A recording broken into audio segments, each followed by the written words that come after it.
just sell some of them. You're wasting all your time and money on models. Paint what you have. All right, hello everyone, and welcome to Model Club TV, episode 39. 39. Holy cow. How'd we get this far? I don't know. And you haven't murdered me. There's still time. How are you, Scott? As Yeah, always, just fine, Scott man. Johansson, my lovely co-host. Why am I a co-host? I feel like I'm second fiddle. Co-host? I'm a co-host too. Okay. Well, clearly I'm the talent. Anyway, Oh, how are you, okay. sir? Where we go. I'm great You're for great? just a co-host. Oh, man. Yeah. Would you I'm see that fine. dust flying there? You'll probably say it's a ghost or something Yeah, crazy. it is a ghost. A ghost Whatever. is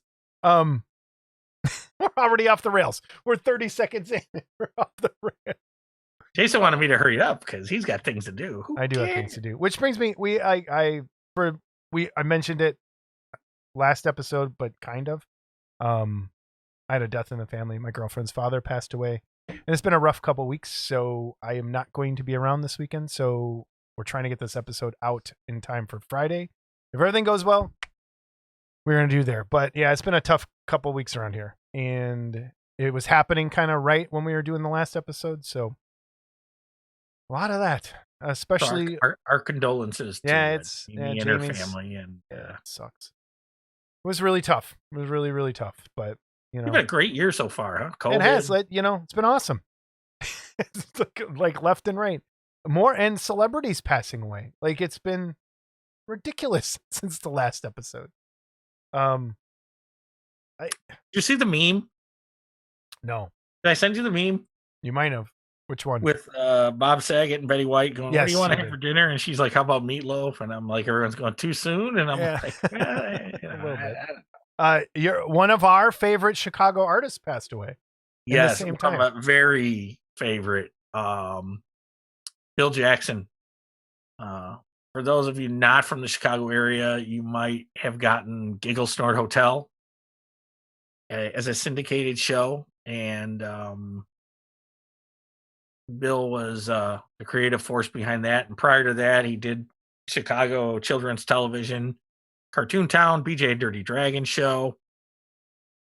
Yeah, I mean, I watched every Sunday morning was Giggle Yeah. Snort. We talked Giggle about it Snort one of was the Sunday mornings. Yep. The other shows were every day after school, and probably before you were born. Yeah, What yep. year were you born? I can't say that.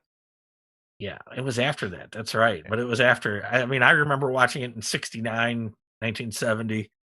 And also, I will say that over the years, I've gotten some DVDs from Bill, and I got a print downstairs. And when he would send you stuff, and I didn't know you were going to talk about this, or I would have pulled it out. But when he would send you stuff, he would draw characters from the show on the mailing envelope. Like, Oh, cool. I have all the mailing envelopes. Like, I didn't want to open them because I didn't want to ruin them. And then he sent me some various sketches of the characters, and so really sad.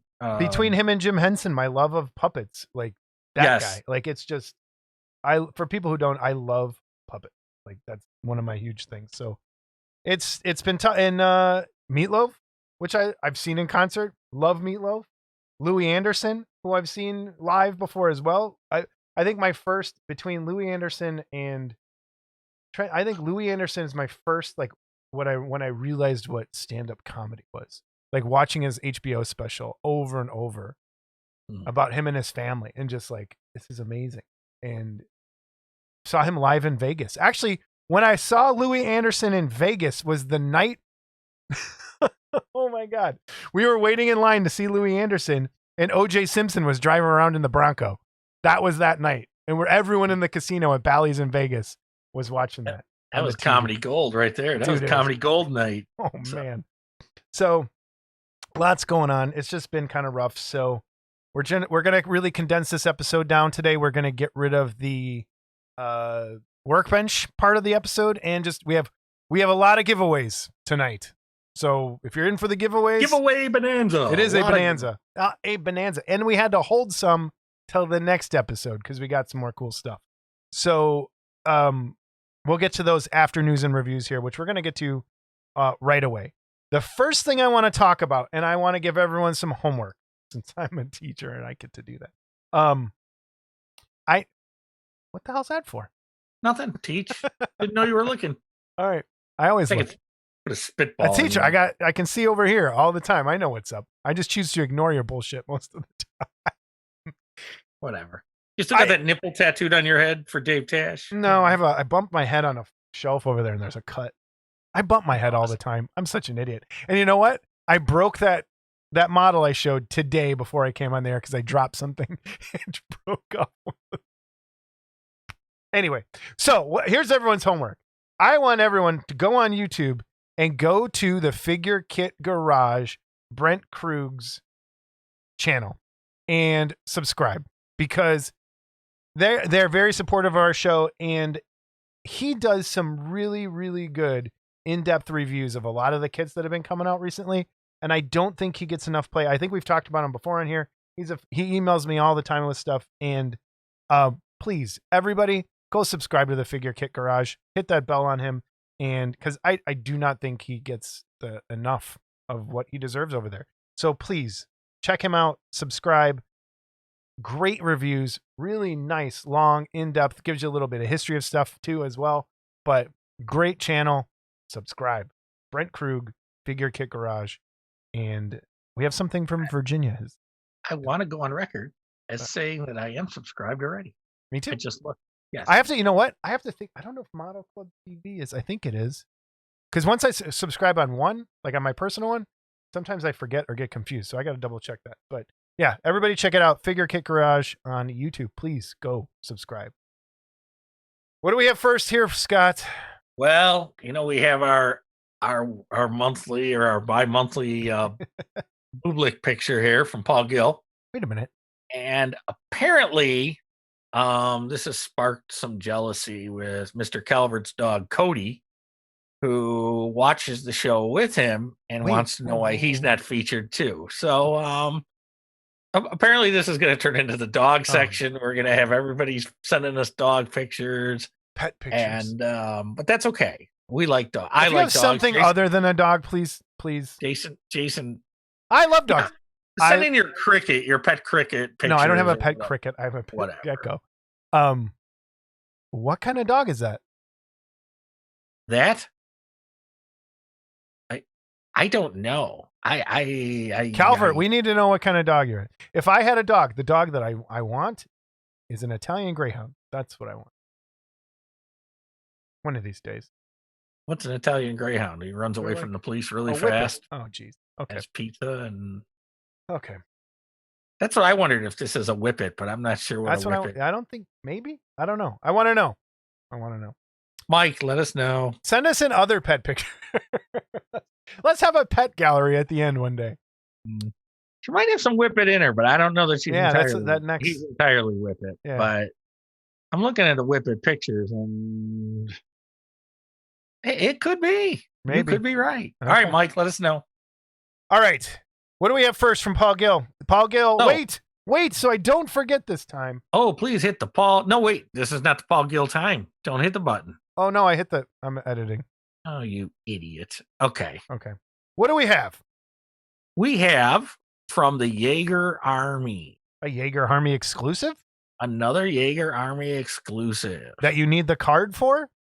That you need the card for to be able to get one of these. Gotcha. Fine Jeff Jaeger sculpts of Kurt Russell as McGrady from The Thing. And here are some photos. And this thing is, dude, and I used to argue with Steve a lot because I've never seen this movie. And now Paul has thankfully picked up the slack and given me shit about movies I haven't seen. So, but this is really nice. This is a beautiful bust. And there's also going to be some swag that goes with it here. Some swag! Yay! And so there we go. So that's going to be that is some really nice swag. So you get Arctic State bust.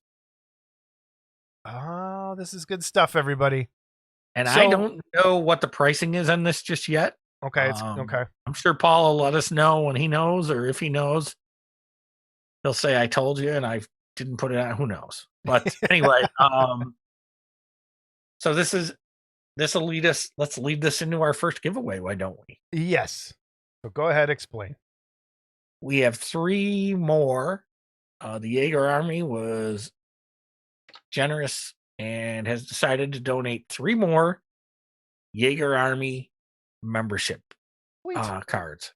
So, I don't know. What do you want to do for these? Do you I wanna think we just have to them do this. email us and Comment below. No, you know what? Let's do that. If you, this one for the Jaeger Army card, if you would like a Jaeger Army card, send us an email at modelclubtv@gmail.com and just say Jaeger Army card, and I will put your name in the drawing. So you'll have to email for that one. Do And not needless- comment. needless that. to say, if you already have a Jaeger Army card, you don't need a second one. Please, yeah. Okay. So just people who need that, email us, and we'll put your name in the drawing for that. The other giveaways later in the episode will be comments below here. But just for the Jaeger Army card, email, and you'll be in the drawing for that. Put in Do you there have a button Jaeger for Army that? card. Do What? you have a button for it? Oh, yeah, for the the button's emailing? up. It's up right now. I can't see that I because I'm know. not privileged. I know. Okay. So the next that I have up here is Typhon Studios Millicent Patrick. It's coming very soon. I believe Very it's soon. already in rubber. I think I saw the Yeah. pictures today when I was scrolling through stuff. These And pictures. these will be coming very soon. So contact Mike and get on the list if you're not on the list already. Typhon Studios. Do they have a button? No, but I think we should probably end up making one. Yep. And I got a little sneak peek of some of the swag you can get with this as well. And so there we go. Cool.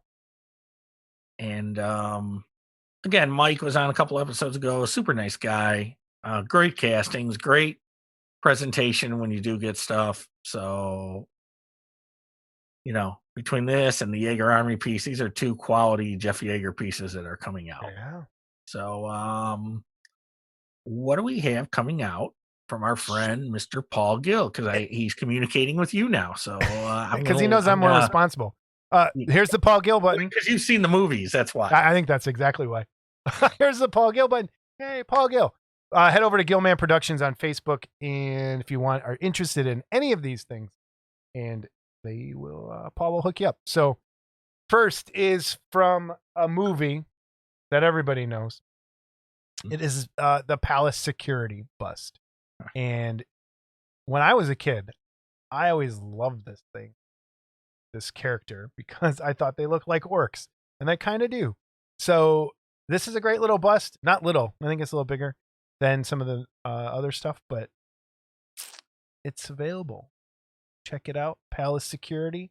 Great SW kit, which and we've talked about this before. There aren't that many of them. So support them when you can. I like the base. Yeah, the base. I like that. The base has everything to do with that character and the palace, because there's a monster that lives underneath, and that's the skull of that. So it works. It goes together. And I don't want to see any of these names.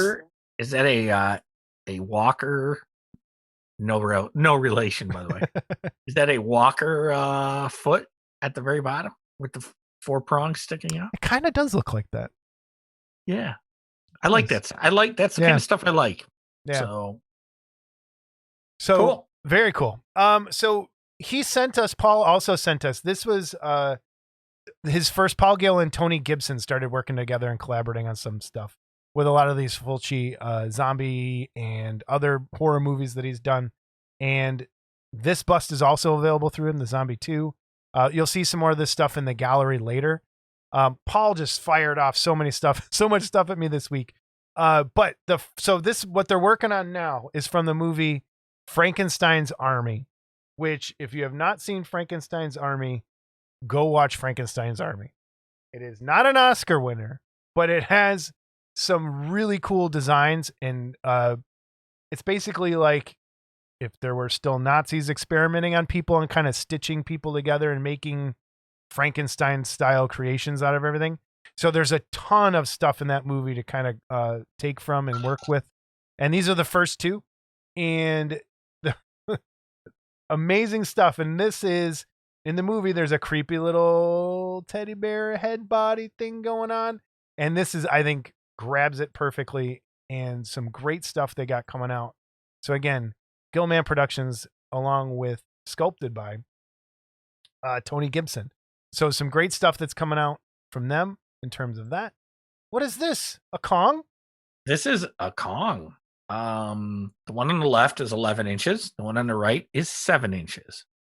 These are 3D printed and sculpted by our very good friend, Tony Cipriano. Or as they pronounce it for real, Cipriano. Cipriano. And he doesn't have pricing yet. He's not taking orders yet. Tony loves printing so much that he wants to wait till he has a little stockpile of them, and then he'll start selling. But it's available in 2 sizes. I love the base. Yeah. And Tony's classes, of course, are still available. And yeah, Tony just keeps cranking them out. All right. Our well update, our well winner update, and our weekly or bi-weekly update from my good friend Well Winner. He sent me this today. This is not for sale yet. So and this is still, I think there's still some work that's going to be done on this, but a lot of people had asked me, is he going to do the Herculoids? Well, I think you have your answer is yes, he is. This is something I really want. I love the Herculoids. Now, I think what he's going to do is take that rock down a little bit so we see more of Zoc in the back than just his neck. So I think he's going to bring that rock down a little bit so we see more of Zoc. Zoc's rock is going to get moved. So this is what he emailed me today. That when he puts this up, it's going to have an introductory price of $50 for the STL. After that, after the 31st of this month, it's going to be $85. So, you want this? Hit it fast up on CG Trader. Mm-hmm. And anybody that wants me to print this, if you want to commit now, I could probably commit out at the $50 price, but after the 31st, if you commit to me after that, it's going to be more. It's going to be the $85 price. And this is not going to be a cheap. I can't even give you a cost of what I would charge to print this, because this thing's going to take a lot. There's a lot of pieces here. I'll do it for $1 cheaper than whatever Scott. Oh, please, by all means, email Jason. Okay. Kidding. I am totally kidding. I do not have time to do it. Like we've discussed before, when I print things for someone else, okay, you're going to buy the file. Okay. And I just got done doing this for a customer. I printed Groovy Ghoulies mummy. I send a message. I said, send me an invoice for the file. He sends me an invoice for the file. I pay him. Okay. So don't think just because I buy the file, I'm going to give it to you. You're still going to pay for it, because the artist needs to make money. I think, are we going to talk about this a little more later? Yeah. Okay. We have 2 controversies to talk about. Okay. So the other things from Well, and I'm not sure if I showed the one or not yet. Squiddly Diddly. I love Squiddly Diddly. And this is just a fun piece. Yeah. And I have a resin model of this too that Jason Peltz did years ago. And I got it on eBay or somewhere. I forgot where, but I remember when he put it out, I wanted to get it and I never did. And then someone was selling one, so I was able to get it finally. And then the little girl from Magilla. Aw. Wait, has he done Magilla? Yeah, he did Magilla. Okay. Mm-hmm. What about Grape Ape? No, he has not done the Grape Ape yet. There's a good chance that Mr. Peebles might be done too. Let's just put it that way. I don't want to give too much away, but there's a good chance. All right. And then also from Well, the Ant and the Aardvark. And yes, the ant is a little bit out of scale with the Aardvark. And all I can tell you is print it smaller if you want, but printing that thing as skinny as he is would be tough. So,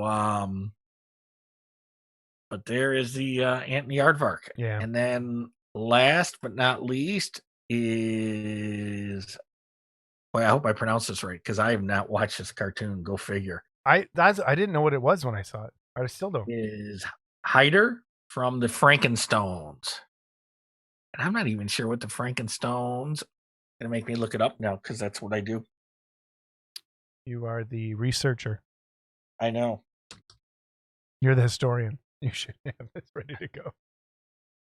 Oh wow. Well, if he's gonna do the rest of these, I'm gonna get him. So the Frankenstones are a family of fictional characters, obviously, who appeared in the Flintstone spin-offs television specials through the early 80s. Look at that. And holy cow, if he does the dog and the well, I'm interested. Scott's heart is palpitating. Okay. Yes, it is. So anyway, that's the first in that series.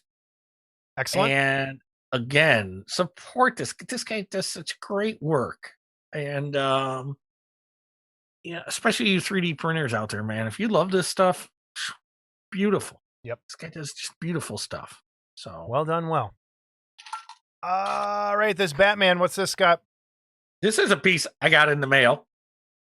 And so Paul Gill and I were talking, and he actually brought this piece up to me and how good it was. And we're both fans of the Frank Miller Dark Knight series from the early 80s. Which you forced me to read at gunpoint. Yeah, and you didn't like it because you're a fucking idiot. I did not like it. So anyway, Joker looks a little weird, but you know. Well, it all looks weird. It was a strange new style for back then. Yeah. And this is based on the cover of issue 2. And so when he told me about this, I went looking on eBay and they were going for like $250. And it's like, I'm not paying $250 for this.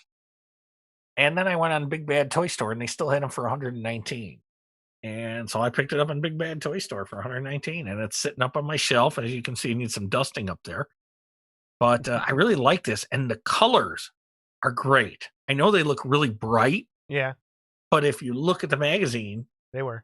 Or the comic, that's what the colors were. So this was a beautiful, beautiful piece. And Paul and I got into a discussion about this whole Frank Miller Dark Knight thing. And so Paul told me how he met Frank. And, you know, he made the mistake, he's going to kill me, of sending me this picture of a very young Paul Gill and a young Frank Miller. Oh, wow. And and that's a DC, that's a Frank Miller Dark Knight statue as well in the background there. But so Paul sent me that picture and look at the player with the collar up and you know. That's awesome. So but yeah, still wearing sunglasses though. Yeah. So sorry, Paul, I had to share that one. I hope you don't get mad. That We're works. not making funny. I think it's cool. I think I showed some young pictures of me on here one time, and it's Jason, did you ever show pictures of yourself with the long hair? I don't know. And we should put some of those up. I'll find one. Anyway, I'll put it right here. Right here. Okay, there you go. No, I think I showed one with me wearing makeup, didn't I? Yeah. There's no telling. Part of the traveling bondage. No, that was different. That was when I was. So anyway, I had my own little story about meeting Frank Miller before this even came out, but I knew it was coming out. So he's a really gracious guy. Back then, I don't know how he is now, but back then he was cool as far as I'm concerned. So there you go, Paul. Sorry, but I still think it's cool. So speaking of people sending us stuff, Gary, bunch of people send us. We have really cool gallery stuff. But Gary Buck sent us some pictures, and I wanted to highlight this one. The rest of the pictures of this will be in the back. But he was experimenting with some UV paint and UV light and some fluorescence. And why is this a new I have never seen anyone do this before. Have you? No, it's cool. This is badass. And please check the gallery at the end for the other when he hits it with different lights and what it looks like in regular light. And it's like there's some cool stuff to be done with some UV light and UV paint and some fluorescent. Like I love it. So please check the gallery at the end. So 2 good paint jobs here coming up, and you got And one if you're too. interested in a Scary Buck piece, Blackheart. Yeah. Oh yeah. If you're interested, that's Blackheart. I just had a I stroke. don't have a button. I just had a stroke. It's just, George Stevenson. there you go, George. Yeah, we remember George. He Yeah, was. that George guy. Yeah, contact them for this piece, The Exorcist, based on some poster art. So it's like that turned out really cool. It reminds me of poster art, the way he painted it. So awesome. And you have one that I saw as well that I wanted to show, but you grabbed it first. So go ahead. Yeah, Jeff Camp, and Jeff Camp is the first one I ever saw do black and white. That I just was in awe of. That I said, "Wow, that's awesome." That was years ago at Wonderfest. Did a Dracula bust, and he did again Typhon Studios Mike Calvert's Imhotep bust, which is a beautiful piece. And Jeff did this in the black and white Killer paint job. Killer. Yeah, just amazing. And it's not done. So no. Yeah, that's the crazy thing. It would be done as far as I was concerned. I wouldn't touch it. A little, just for the future, I spoke to Jeff at Wonderfest last year. Jeff, I have not forgotten about you. You're the next person I'm calling. So we want to have you on, and you're coming soon, hopefully. So it's just been, this show is nuts sometimes. Okay, we're going to do our giveaways. I'm going to do a mini workbench, even though I said I wasn't going to. One thing I printed real quick is, just in case anyone sees them on Thingiverse, are these splatter tips for an airbrush. And I just want to give everyone a heads up. They do not fit an Iwata. I still have I printed a new grip. They do not fit on an Iwata. They're too big, and the valve gets in the way. The Iwata HPC and HPB is what I have, and they don't fit on either of them. So if you plan on printing these splatter tips, there's only a couple that are there. I think there's one other one I wanted to try, but don't waste your time if you have an Iwata, one of these two. They don't fit. If you are looking for the ones would it fit an Iwata that doesn't have the valve there? They might, but you're going to need something. Okay, so I think they would. Like if they didn't have the valve there, if it didn't have the valve, it should. I think with a little bit of foam or something, it would fit on there. But since the valve's there, they don't fit up here, and it's a little too close, even if it doesn't work. So if you have that airbrush, they don't fit. And the file that I'm talking about, they print in a small, medium, and large. Like the file will look like 3 of them put together. So if you have that airbrush, they don't fit. Just a heads up. So that's the workbench. We're skipping through that today. I printed something. Go ahead. I printed this little turntable. Look at that. And it's got a bearing in there. And for those of you that don't know, when you do Thingiverse, look, I'm spinning it. Look how it keeps spinning though.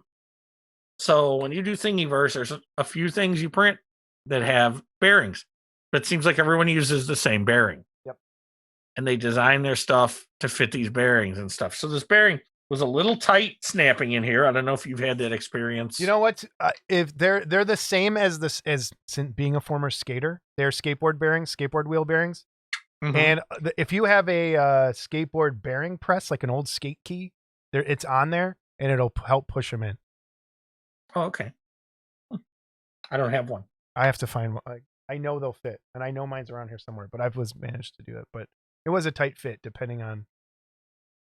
Well, you don't want to crack the thing when you're putting it in there. Since we're hold on, I can't. Since we're on dumb workbench tools, bearings. This deburring tool that Jamie Sy told me to get for FDM printing is, I don't know how I've lived without this in my entire life.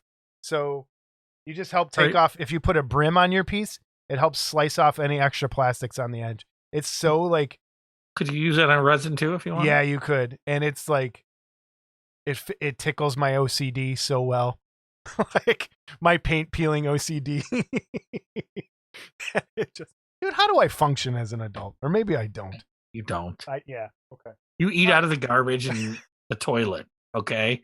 That's how you function as an adult. I know. You call that I'm fun. lucky to have a girlfriend. I'm lucky to have a house. I don't know.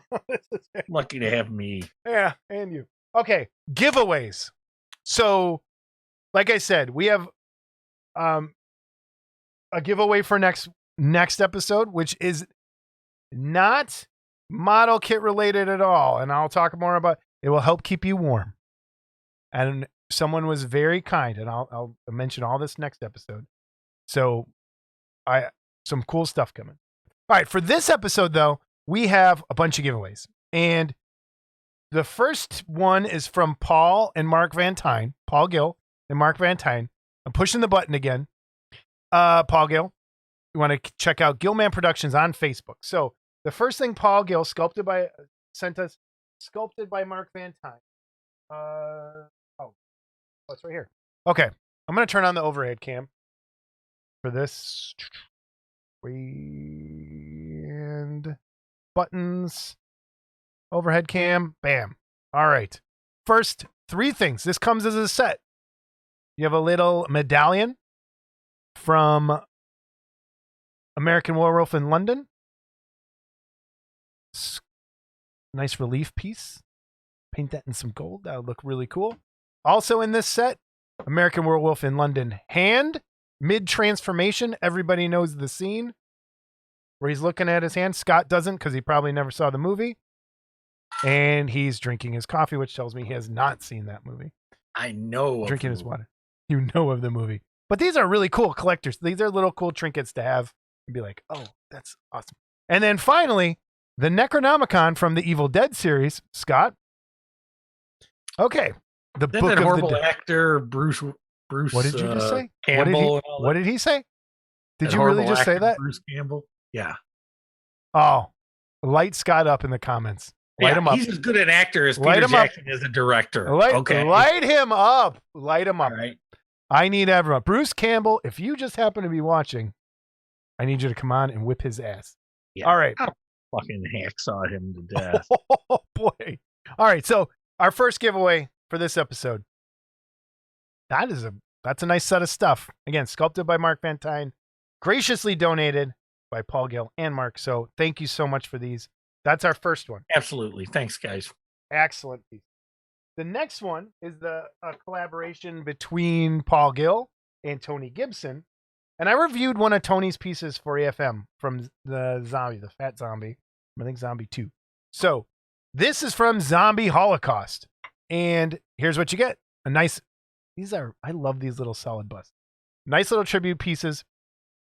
And they let you just go to town on your skin tones, your gore, because that's what these things are. They are splatter, grindhouse gore movies.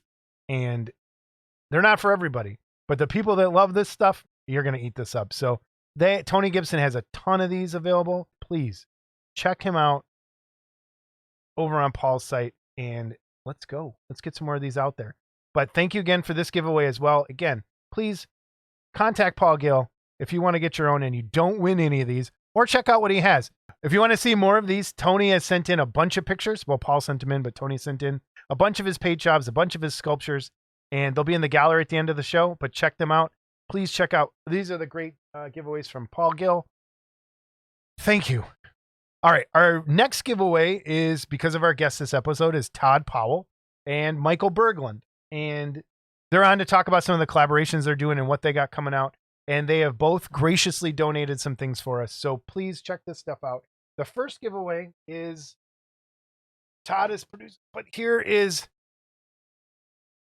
is it Gigantor? What are the gigantic mommy bus? Aurora. Yep. Gigantaurora. Gigantaurora. That's how you say it. And there's a little Cobra head that comes with it. I didn't just want to unwrap it. That's been 3D printed. This is a nice hefty hunk of resin. And this is, I'm going to turn on the overhead cam again so you can see it up close, but there it is. Detailed all around. So stay tuned for the interview because he kind of talks about how he goes in his process of making these.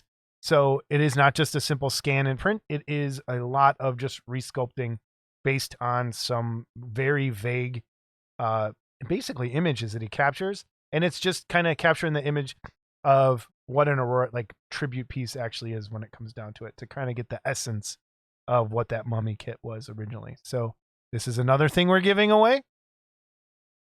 Scott, any comments? You jealous that I'm holding this? I am, because I kind of want it. So, Scott, when I said I got it, he said he wanted to put his name in. I said he couldn't. but I can't. So, You're gonna have your stepson do it? Is that what's happening? no. No. And great idea. If anyone in my family wants to enter. we have to put one of those disclaimers. No family members can enter. Oh, Employees. Not let that happen. All right. And the other kit, sculpted by Tony Cipriano and put out by Escape Hatch Hobbies. And after I started showing this during the interview, I went and purchased one for myself because I think this is pretty badass. This is Frankenstein's Monster tribute piece as well to the, well, what is it? Say it again. It's what is that line of kit? Monsters from the movies, right? Monster Scenes. Monster Scenes. It's a tribute to that, to kind of go into that series. And you have an option. Not only is this one come with the Son of Frankenstein fur vest, but it has the regular monster's jacket. So it will come with both of those. And it's a 3D printed kit. Pieces here are amazingly well printed. I love it. So, and again, I just went and bought one because I liked it so much. This is a great piece. Tony did a great job. Todd did a great job. So we're giving away all 4 of these things today. And these are just gorgeous. Like, this is a great, wait, let me go back to the regular camera to get an idea how big it is. Let me get it. This is with the jacket. Boom, I didn't drop it. So that's how big it is. And I love this size. It's like perfect. Perfect. So that's where we are. Scott, how do we give these away? Just give them Let's to me. What? Just give them to me. No. In the comments, same as usual. Just say, I'm interested in all 4, or leave the ones you're interested in, and I'll write that on your ticket, and we'll go through and pull it that way. So, No, all right, so that's our giveaway for this episode. And you know what? Just leave your comments below, and we'll figure out who wins what. If you want all of them, just put all of them, and we'll put your name in that pile. You want the Zombie Holocaust, just say Zombie Holocaust. If you want the Frankenstein, say that. If you want the werewolf, American Werewolf in London pieces, say that. But these go as a set. You can't get these individually. Those are a set. So that's our giveaway. Thank you for donating. Paul Gill, Mark Van Tine, Tony Gibson, Michael Berglund, and Todd Powell. Thank you so much for all of that great stuff. You guys rock. Yeah. You guys rock.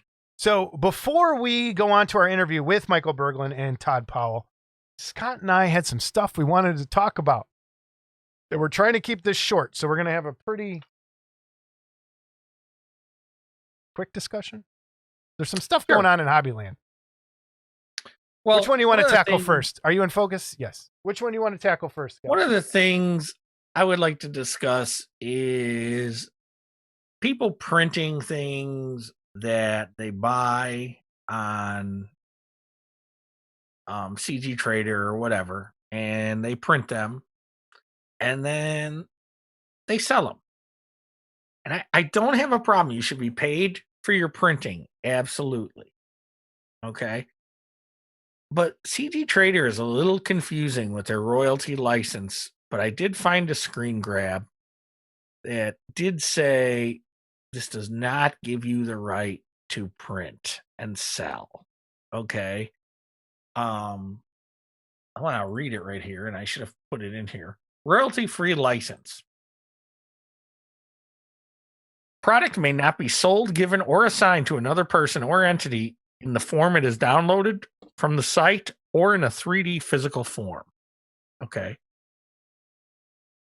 So basically what that tells me is, and I've been saying this from the get-go, if you're going to print for someone, no one's saying you shouldn't be paid for your printing. But in the price of your printing should be the cost of the file. And make friends. I've made friends, good friends with and well, let's see if he says that. But yeah, go ahead. And yeah, that's what someone else saw too, and they found out the hard way. But you know, so the thing is, what I just recently did a Groovy Ghoulies mummy for a guy. A guy. And I got a guy. I got a guy. I don't want to mention his name because he might want to be, Yep. Whatever. But so in the price of that, I figured the amount for the file. When I got done, I got a hold of Well and I said, hey, send me an invoice for the mummy. And he sent me an invoice for PayPal and I sent him the money. And again, these guys are feeding their families with this. Okay. I don't have any problem with anyone making money off of printing. Okay. But by the same token, the only reason someone's buying that print is because an artist created that print. And I want to just jump in right there for a second. Sure. A lot of these guys aren't here in the United States either. Because a lot of the guys that Megs and Carlos, these are people that don't live here. And $10 here is a big difference somewhere else. And it goes a long way. And please keep that in mind. And the other thing I do want to say, though, is we're not saying, because there's, and the thing that I think makes this very confusing for people, and it is confusing. It's not for people. It's confusing for me as well. Is that every time you buy a file, there's different rights for that. And depending on where you bought it and how you bought it, you have different rights as well. So like on Patreon, if you follow somebody on Patreon, some Patreons will say for $5 a month, you can print as many as you want and sell as many of those prints as you want. Like the one guy you follow, right? Right. There's people that I follow that if you pay $15 a month, you're only allowed to print for yourself, and that's it. If you pay $30 a month, that's basically a retail license, and you can print and sell as many as you want. Where the problem's coming in is that no one knows what you have unless you're honest about it. So there's some guys I'm sure on Etsy that have done everything correctly and are selling things correctly. And then there's other people on Etsy who are just taking those files they're finding or stealing those files or buying those files and putting them on there. And you have no idea what's happening. And I think as a community and as a hobby, if we want to keep this stuff going, and much like recasting and garage kits, we're going to have to police it ourselves a little bit. And that's not to say go out and be a jag, but sometimes you got to be a jag to try and bring some of this in. Because we want people to be paid. Well, when I started out, I think Well had like 10 kits out. And he's up to like 68 now. Okay. Yeah. And the Herculoids we showed, I think will be a tremendous seller for him. Another thing is, and again, it goes to different levels. Okay. So I ran into a gentleman that was printing stuff, but not reimbursing Well for the stuff. I will say this, at least he wasn't giving the file away. That's a whole nother thing. And when you see people, you 3D printing guys, either getting into this new or whatever, when you go on Etsy and you see STL files for sale, go to CG Trader, go to Cult 3D, go to My Mini Factory. Yep, any of those places. And I'm not saying there's not any underhanded shit going on there, but for the most part, that's pretty well policed, and you're going to be buying from the original sculptor. Yeah. Okay. There's still I'm sure there's people selling STLs that are legitimate on Etsy, but find out, do your homework. And I think I've seen people take a free file that they found somewhere and try and sell it somewhere too. Yeah, it's tough, and if you're not, buyer beware. Yes, yeah, buyer beware and educate yourself, please. I think the best advice is what you just said. If you see something, if you're on Etsy and you see an STL file or a print, go to any of those other sites and just search and try and find it. See how much the price is. See if it's comparable. See if it looks suspicious. Ask the person, like, hey, do you have the right to sell this? Just come right out if you're not sure about it. And if they're not, don't buy from them. Try and do it the right way. It's the best way to do it. And here's the thing. most of these files, I'm not saying I haven't seen them in the $50 range. Okay. But a lot of these files are in the $15 to $25 range. Okay. And it's like, so you buy something for $25 because you love it and you want to print it. That's awesome. Okay. But you have to go sell that file now. Now you have to go sell that file. And it's like, if you're that hard up for the money, you're in the wrong hobbies. Yeah. Okay. Go get a job. Really, you're in the wrong hobby. Yeah. All right. And just do the right thing. And I found someone. He was going to get brought out, but he made peace with Well, and Well's okay with whatever he's doing, and I'm okay with as long as Well's okay. But trust me, if I see somebody selling Wells files or something, I'm going to chase down and those that know the old Scott. Yeah, I was just going to say, those of you know Scott Johansson. When I get a hold of something, I'm like a dog with his favorite bone. I'm not going to let it go. Scott needs a target at all times. Do not fuck over one of my friends. Yeah. And I consider Well a friend. And I know I've helped bring him some business. I don't even know how much, but I know I've helped bring him some business. And I know one gentleman in particular that actually hired him to do a sculpt and was very happy. So yeah. Well, let's leave it there. Yeah, do the right thing. Do the right thing. Don't be a dick. I think I've said it before. Don't be a dick. I think that's yes. Don't be a dick. Okay. Our second controversy before we get to our interview with Todd Powell and Michael Berglund. We have tried to keep politics out of this show permanently, like for the most part. And we're going to try and do our best to do it in this part as well. But I will say this. If anyone is friends with me on Facebook, you know where I stand on most things. I'm an open book when it comes to that. And I highly suggest if you don't like arguing, don't be my friend on Facebook, because that's where I like to argue. If you like to see stuff I make, follow me on Instagram. That to preface this, what we're going to talk about is the PayPal tax issue.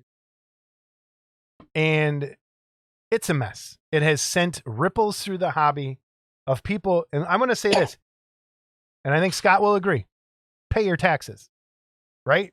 If a tax is there, you should be paying your taxes. If you're making income, you should be paying your taxes. You should not be cheating on those taxes. That is our blanket statement. But it is very shitty, I think, to go after when you say, Scott, go ahead and I'll let you talk to a little bit about this too. Give us the general controversy right away, and I'll give mine. I think the general controversy is, and eBay is doing it, PayPal and some other third-party money handlers are doing it, and that is once you reach a $600 threshold, they're going to issue a 1099-K. So there's some things, and I'm not an expert, and man, I'll tell you, if there's somebody out there that is an expert, let us know. We want you to come on. Do we have an accountant? Yes. Come on. Do we have an accountant? I want you to come on. But my understanding of it is, you can still use friends and family on PayPal. For now. They're not going to chase you down, but how long before PayPal chases you down? Right. Okay.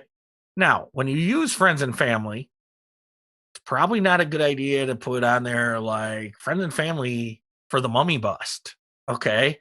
Because that's going to raise the big red flag that says, wait a minute, you're still buying goods and services. So a lot of this is coming from goods and services. Now, the bad thing about that is you better really trust someone you're sending friends and family to. PayPal is going to catch on eventually. And when they do, my opinion is, I'm sure they'll start charging fees. They'll start charging fees, but it may still be a way around the 1099-K. So, but this is, we can't look at this in a bubble for a little bit. This goes, if something would have passed in Congress, this would have went with any $600 deposit into your checking account or bank account. Yes. Would have been scrutinized as well, which to me is a flagrant grab at money, because, and they say, oh, this is to try and get tax cheats out of the rich tax cheat. If you're going after $600 for any deposit into a bank account, and luckily that bill didn't pass yet, if you're going after that, that tells me that's not your target. And this is where I'm going to, for anyone who does not believe me, when the current, and I'm not going to say anything bad about anybody, but the current administration, when they came into office, one of their first things is they have started to hire, the goal is 87,000 new IRS agents. We'll probably get flagged on here. Watch it. It'll be our first episode. We get flagged. So they've hired 87,000 new IRS agents.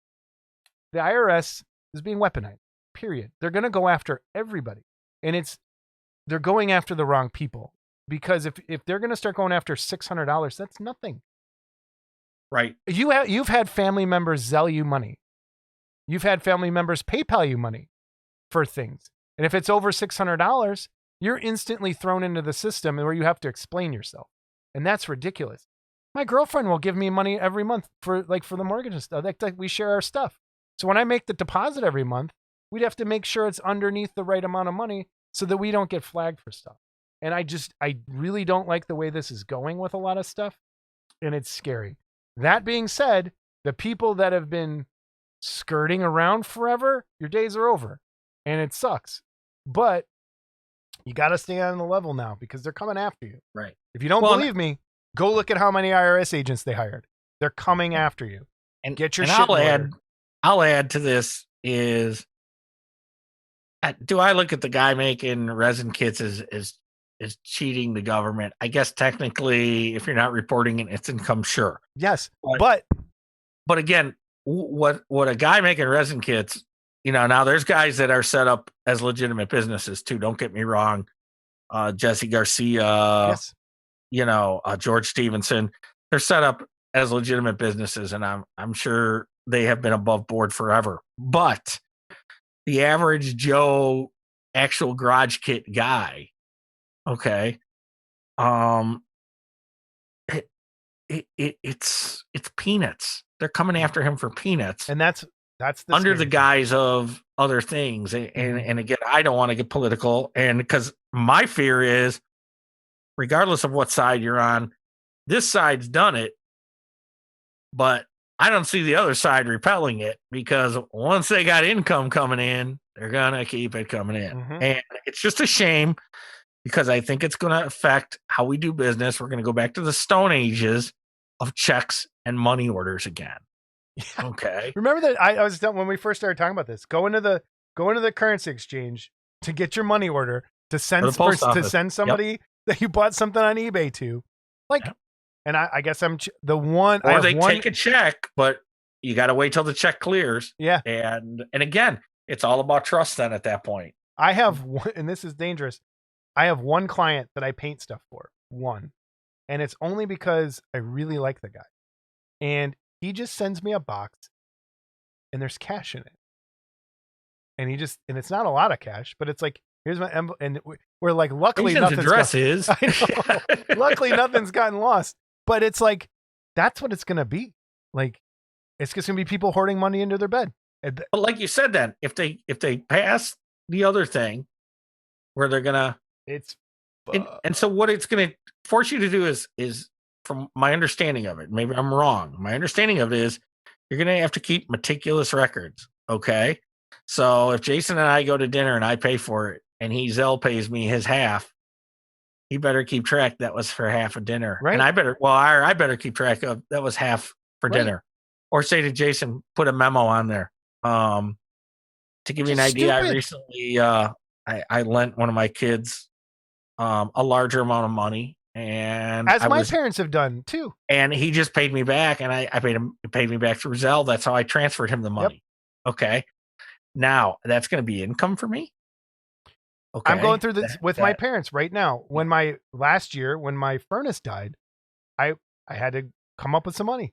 They help me out. I'm paying them back a certain amount of money every month to pay off that, and that would be income for them. When it's like, no, they loaned me money that went to a company, not to me. It's dumb. But anyway. Well, and then the eBay thing too, I'll touch on. So I have a lot of collectibles, Bowen statues, what have you. Okay. I bought these things and paid sales tax on these things 20 years ago. Okay. Now, when I sell them, it's bad enough that someone else has to pay sales tax on them, but okay, whatever. That's the game. I get it. Okay. But now on top of that, I have to report that as income. Yeah. Okay. Now they say, well, if you lose money, then you can, knock that off the top. How do you prove that? I bought a collectible 20 years ago for $100 and it's only really worth 50. Right. Okay. How do I show that loss? Right. I mean, it's, and so this there's a doesn't even lot mention going on. there's And I'm not saying I understand it completely, No. but if I understand it the way I think I understand it, it's garbage, and I don't care who did it. It's garbage. Yeah. So all right. Let's Enough leave it of at that. Put that discussion below. I'd love to hear people's thoughts on both of those things. Yeah. And maybe we're wrong. And maybe I'm tell us wrong we're in wrong. my I'd love to know interpretation how. of it. Yep. Okay. Yep. And I'd love to have someone on that can explain it to me that doesn't work for the IRS, hopefully. Yeah. Oh boy. Well, I'm waiting. I think it's not just the IRS going to show up at my door. And I want to say one more thing about it real quick if I can. And that is a lot of people in this hobby are in the Social Security age. Okay. If you claim your Social Security before 67, okay, you're only allowed to make X amount of dollars before you have to start paying them money back. Okay. So, again, I'm just putting a scenario out there. So here's this baby boomer that bought all this shit. He says, I'm old. I'm getting old. I want to sell all this shit where it's got some value. But, I can only sell this much of it because otherwise it's going to count against my Social Security. And that's it's bullshit. Yeah, it is. I think your option there is get a table at Wonderfest and cash. Yeah. I think that's it. But unfortunately, it's a world of sell online. Yeah. Okay. And what's going to happen? I don't know. I don't know what's going to happen with it. But it's a mess all the way around. All right, everybody. Thanks for bearing with us on that. I'm sure a lot of people skipped right through it. So, we have a great interview here with Michael Berglund and Todd Powell of Escape Hatch Hobbies. They got some great stuff coming out, and it's a great discussion. We even had a great discussion afterwards that we couldn't put on, but it was longer. We're gonna have them both back eventually. Todd's internet is sketchy where he is, so we have to do it quick. Enjoy. We'll see you after. All right, everybody, we are back with Michael Berglund and Todd Powell of Escape Hatch Hobbies. How's it going tonight, guys? Good. Thanks. Awesome. Glad to be here. This is can we fantastic. do a temperature check where everybody is? Just because sure. 5 degrees here. Todd, what's the temperature there? Probably about the same. Okay. It's I'm at 4. 4, okay. And Michael, we're about to give you the finger. What's the temperature? Probably shouldn't say. Like 68 degrees. Yeah. It's quite lovely where I am right now. Thanks. Excellent. That's awesome. I'm jealous. Although I like the very cold. When it's minus 30, I don't know. There's something about it. Makes you feel alive. No, I'm from Minnesota, but I'm wintering in Arizona for the first time this year. So awesome. This is major escape for me. So it's a culture shock? No, it's fantastic. I love it.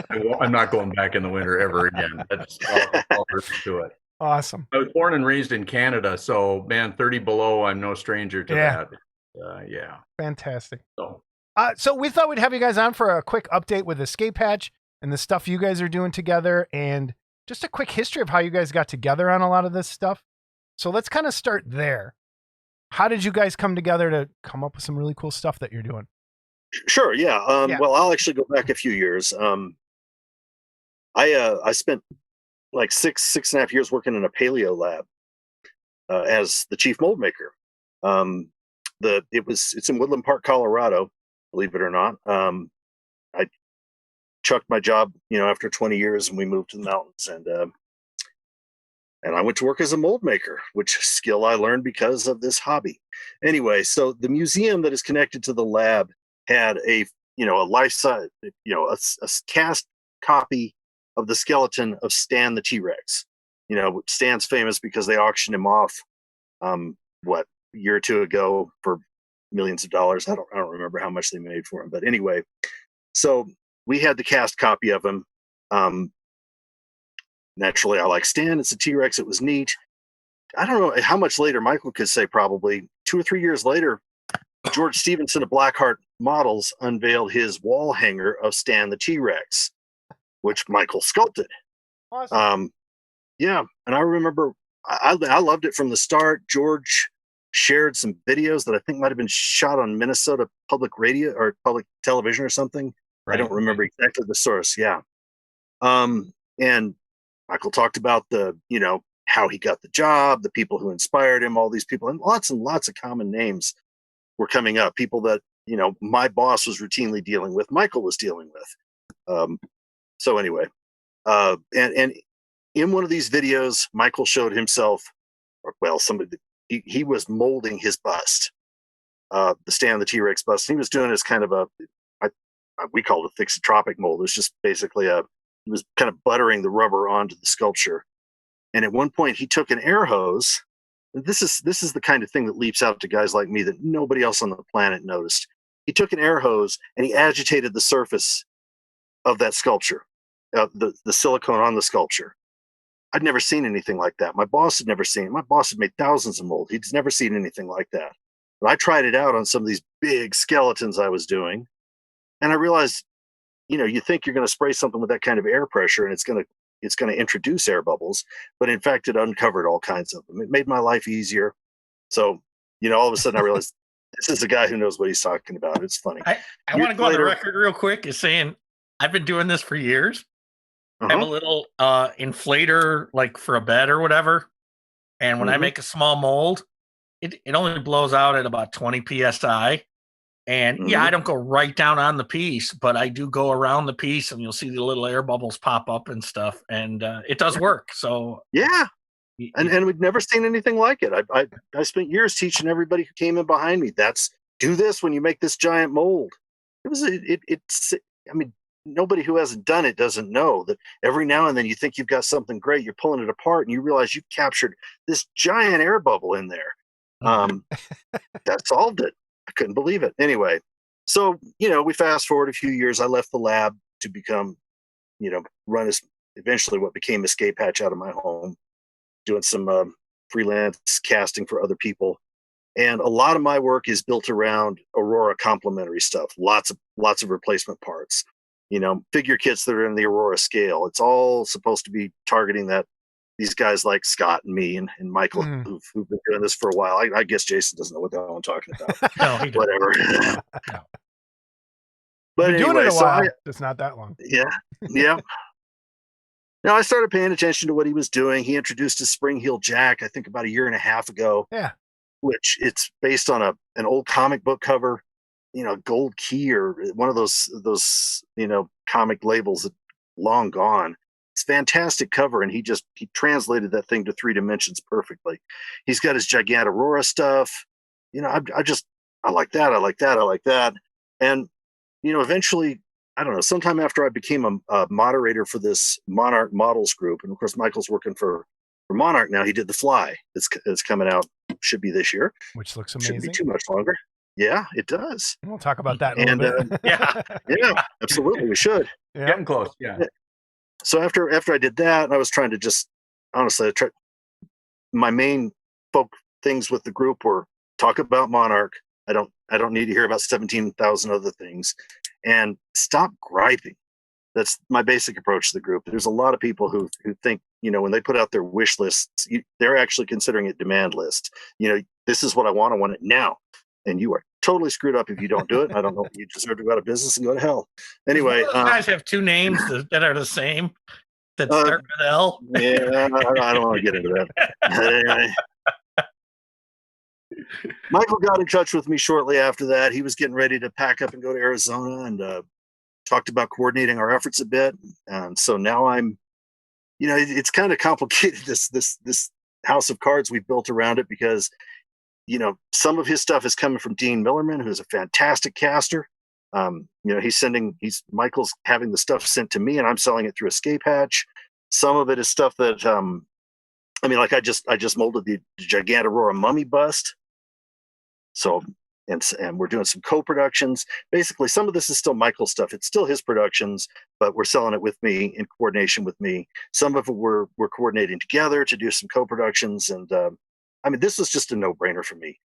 Mike, he approached me. Our missions were really parallel. It just worked out really well for me. Fantastic. I think that covered it. Yeah, that does. Mike, your side of that story. How similar? My side, well, I guess an awful lot of the same thing. I've been kind of on the fringes of this hobby since the 90s. Met George Stevenson like in 1990, I think, and we used to do all the molding and casting for geometric design back in the day. Mm-hmm. I did a mummy for George and the Fright Night bat, both of which are ridiculously rare. Yes. To this day. There weren't that many of them. My partner and I also built all of George's vinyl casting equipment, vinyl pouring, when he did all the Star Trek stuff. So it's just been kind of like we've been little Swiss Army knives in the background for George as he's been working through his business. And number of years flash forward, and I've got a job. I was creative director at a brewery in Minnesota, so I've been doing beer labels for 10 years. And I got back into photography in the basement and started shooting pictures of my Aurora model kits. And I sent them to George, just like, hey, you like this stuff? This is cool. And his first thing was, what's wrong with you? Why aren't you sculpting stuff for me? And I'm like, well, we haven't talked for a couple of years. We got together. And so he really encouraged me, gave me a few little things to start work with Blackheart, start up doing things with him again. And, he's like, why aren't you doing your own stuff? So Spring Heel Jack was kind of the beginning of all of that. And got into the digital realm, more and more into ZBrush. I've been doing kind of a hybrid of actual clay sculpting and digital, but digital seems to me to be kind of where it's at. And I started selling it myself. And the heap, I did that, and then started doing busts. Well, when the time came to come down to Arizona, I'm hanging out with my mom down here and doing some family stuff, hybrid of stuff. I went, wait a minute, fulfillment is going to be a huge problem. Like, I don't have a warehouse down here. I don't even have a little shop, none of that kind of stuff. And Todd's stuff and Escape Hatch with all the little replacement Aurora stuff, to me, it just seemed like, again, this is a perfect website that my stuff could live on. And so I just approached him. I said, are you interested in taking some of this stuff off my hands and working together on stuff? And it seems to have fallen into place really quickly, so Todd, we're both really happy. You bring it up, Todd. Your website's really nice. When I was going through it like last month for something, it looks really good. It's done really well, and it jumps out at you as opposed to just here's my Facebook group or here's my webpage with just a price, and like it looks really cool what you've done there. And I think people need to head over there. Give the website address real quick for people. It's escapehatchhobbies.com, and I need to mention. Okay, Harry Malone is Spock, and he's been a clubhouse administrator since before I joined, which was back in 2001. He did the model museum for years and years, which is a fantastic reference. Now he's doing the clubhouse gallery, which is just the continuation, the new tools that he's using. Harry takes this stuff and it's just amazing what he does with it. He has fun. He's creative. It's fantastic. I owe a lot of what's worked about Escape Hatch to him.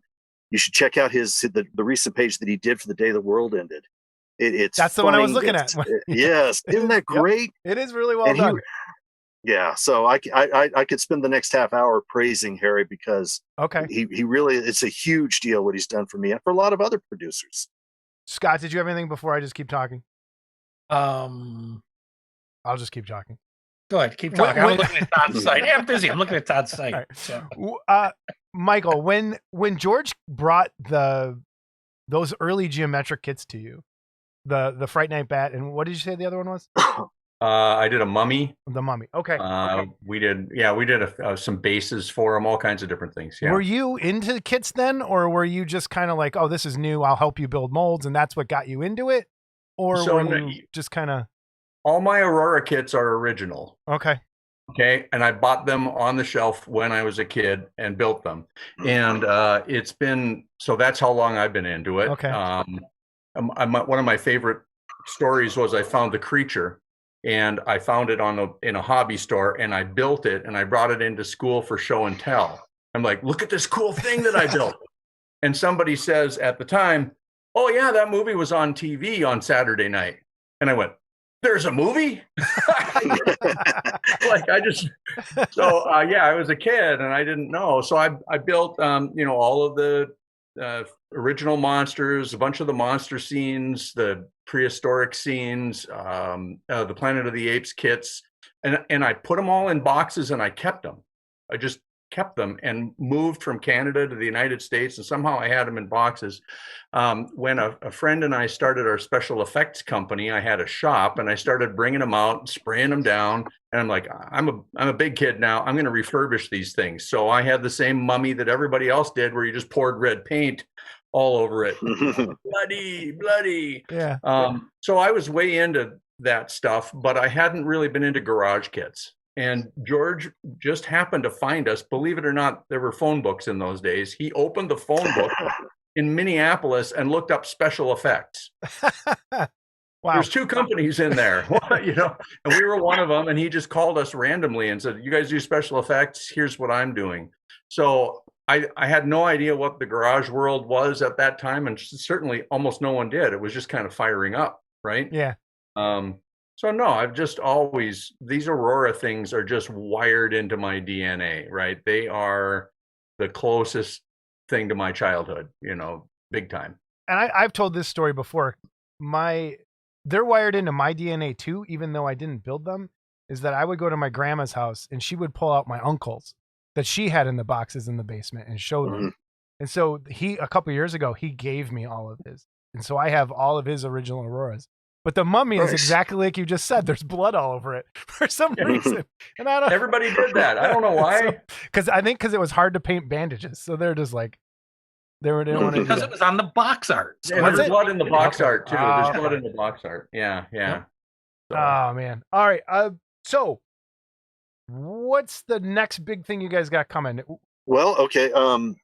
First off, Chris, about the mummy. I want to show some things about the mummy, some stuff that when I saw his gigantic Aurora busts in person, stuff that really came home to me. But, I think I'll let Michael talk about what he's working on. The thing is, Michael did The Fly for Monarch. And of course, we've known for a couple of years or so that Monarch's going to do The Fly. And I started talking with Scott McKillop a couple of years ago about replacement sets that I envisioned for The Fly.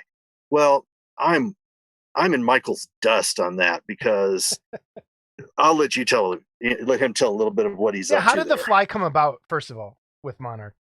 How did I get? Well, Spring Heel Jack. And so it's interesting because I joined all these forums like just a year and a half ago and started kind of playing around and showing my photography.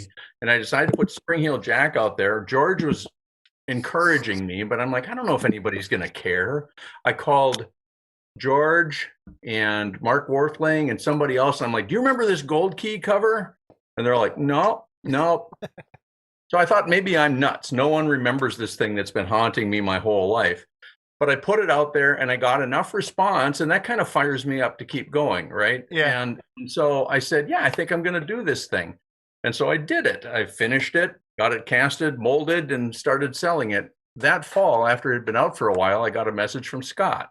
And he basically said, hey, are you interested in maybe talking with me about doing some stuff? And how'd you find me? He said, I've been watching this Spring Heel Jack thing since the very beginning. And he basically just said, look, you're a guy that said, here's a thing I'm going to do. And then you did it, and it's good, and I like it. I was under audition with him for a few months. I didn't even know it, And we started to work on Conga together, which was the one that he kind of brought to me first and said, do you want to do this? And I said, sure. And we hit it off just really great. I mean, we just similar sensibility. We had a good banter back and forth, and it all fell into place. He's super happy and I'm super happy. And one day he starts telling me kind of the tale of woe with the fly, because as we all know, he was going to produce that thing, over 10 years ago. So like, it's been in languishing for a long time. He had several parts, some digital, some analog, things that were out of scale and out of proportion. And he's just like, what am I going to do? And I just said, send me your box of stuff. And I opened it up when I got here, and it was just some digital files. It was just kind of nothing matched. I said, I'm happy to kind of bring this thing together for you and kind of make it all happen. And so we kind of redesigned it, what the base was and the pose. And anyway, it's been a real amazing thrill to be working on that particular thing, to have a styrene kit, that I'm like, I pinch me. Yes. I told you about my Auroras when I was a kid. This is kind of like the dream I didn't know I could dream. And that's how I describe it. So when you sculpt something that's going to go for styrene, that's going to be put into styrene, because I know Jeff mentioned this too when he sculpts in clay. Are there certain things you have to do differently when you're sculpting it? As far as do you have to half the piece, or do you, Yes and no. You have to be mindful of the fact that you can't have the same amount of detail that you do in a resin piece. But the engineers that we're working with in China are wizards, absolute wizards. And I started kind of cutting things up differently. And then they came back and said, oh, no, we think it should be like this, or we'll change it. And here they just grabbed the files and did it. And so I'm delivering files for another one now. New one. But I'm not as concerned about what you're talking about, Scott. I'm an old school molder and caster guy, so I'm always thinking about parting lines and drafting and undercuts and things, especially in styrene world. But the engineers in China have been fantastic to work with. They really get it, and so that's kind of cool. I do try to get things as close as I can for them, so that I don't have to redo things and make it easier on them. But the parting lines and stuff, they've been taking care of that when it comes time to make the tooling. So brings you to Todd. To escape hatch. Yeah. Well, so we have Todd and I here have an unfair advantage because he's got an amazing store. And I have all the original files for the fly. So, we can kind of hit the ground running here. And I always had it in my mind that add-on packs would be really a lot of fun. So, and Todd started asking me about it. This is another one of these things that between Todd and I just sort of spontaneously combusted. Like we were both thinking about it. This is a great thing. So Return of the Fly is the low-hanging fruit, right? The big-headed guy. And that's been sketched out. I have two others sketched out that we are not prepared to reveal at this juncture.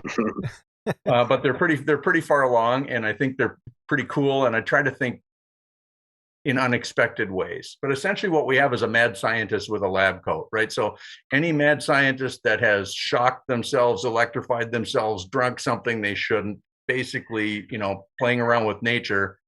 This is a great kit to modify, So it really. Todd's just holding back. He wants to come on again. I know that's what's going on. Well, and Todd, you mentioned great thing today. Anybody who's watching this got some ideas for some modification add-on kits, as they say, put them in the comments below. Yeah, absolutely. Consider these things. I'm not doing that anymore because that Worthling was making a mint off of me in that Fay Ray. Okay. That was a great one. Great project. That was my idea. That was a good one. So let's say that again, though. Todd, I'll let you say it. What do you want to hear? What do you want people's suggestions for? Exactly. Well, okay. Right now, what we're talking about is the fly. That's the big styrene thing coming. Michael's got 3 projects under the way. By the way, he also has. I floated the idea of a companion piece to him.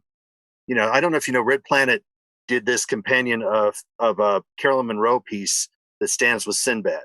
Well, I had an idea for a character that could complement the fly, show them next to next to each other on the shelf. And I floated it to Michael. Just this. I'm thinking about doing this. He had a sculpture the next day. He's as fast as your Will Winter dude. Man, it was amazing. Needs a lot of So work. anyway. I got the idea out of my head anyway. Sometimes Oh, man, that's it's you great. got to do that. Just get the idea out. Yeah. Yeah. But anyway, we're just curious. I mean, what kind of, when you look at the fly, and you can put that picture up here. Here's the fly. What do you see that guy becoming? Obviously, Return of the Fly is the obvious one. Yes, that's who it's got to be. A couple little modifications and we're there. And somebody's going to say, Mr. Hyde. Well, of course, Mr. Hyde. Yeah, that's fine. Yeah. But what else is there? There's so many things from the movies, from comics. Who knows? Maybe your neighborhood stuff that would be an interesting part set. And Michael's just looking for stuff to do all the time. So who knows? Yeah, he Who doesn't knows have what enough, people will I'm run sure. with. I think Scott wants it to be a Fay Ray modification Yeah. Let's with a lab coat on. just make money off Scott's ideas. The hell with Scott. Yeah, Bastard. absolutely. Then that bastard charged me for it. Okay. The thing is, I love wish lists. I don't like it when they get nasty. Which I remember the guys at Mobius, Dave Metzner. I think that started to drive him a little bats because he'd show everybody what we're up to, and somebody else would say, "Well, how about this too?" He said, come on, no. But being a garage kit company and working digitally now, especially, we can be more nimble. There's stuff that Michael can come up with, and who knows? If somebody has a good suggestion, maybe it's something we can run with. I'd be curious. That'd be really cool. I hope someone has a great one of our people. Please get something in there. Let's talk about the mummy that you sent us. Oh, there he is. There it is to give away. So one lucky person this episode is getting Awesome. a giant mummy. I don't want to take all the parts out, but it's over there. Thank you again for this. But process for these, how do you do it? Are you looking at? Yeah. It's all digital. Okay. I mean, and then I printed it out, and Todd cast it, mold it, all that kind of stuff. It's kind of like I try to take and think about what's sort of the essence, what are some of the cool things about the original kit that I really like. And actually, the whole thing was inspired by the fact that my eyes are going, right? And everybody's eyes are going as we get older. And I thought, you see some people are doing ridiculous paint jobs on these tiny little figures with all the little details. And I thought, well, not only would it be kind of fun to paint on something larger, but it might also be fun for me to almost hyper detail and more realistically sculpt. We know that the Aurora sculpts are stylized, right? Yes. They're smoother, and they're not exactly quite, and that's part of their charm, right?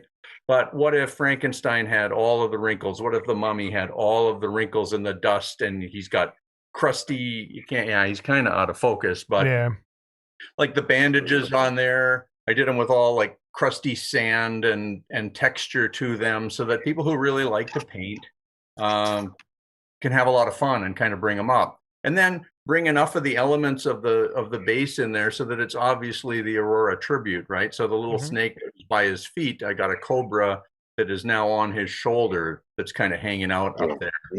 And again, the original snake is pretty smooth. So I got to do all this little scale detail, and people can have a lot of fun.